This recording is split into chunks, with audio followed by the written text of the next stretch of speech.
This is a K valve or DIN. You put your fill station on the K valve like this. There's the fill station.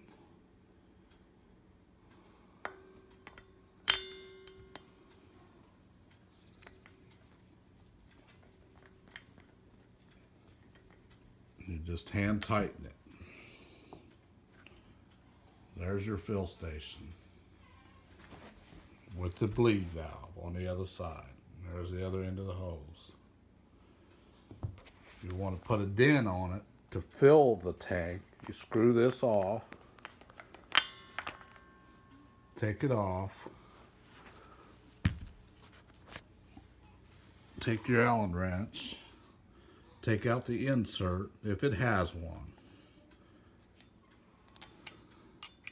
screw out the adapter.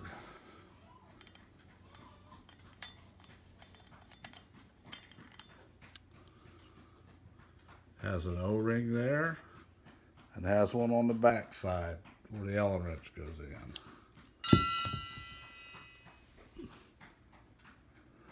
Right there. O-ring on both sides. And then you screw your DIN in, which has an O-ring in the end of it. This is the fitting you fill with at the scuba shop. Screw it in there. Generally snug, hand tight, or just barely snug it with a wrench. You don't have to be tight. That's a universal valve. It's a K valve or a DIN 300.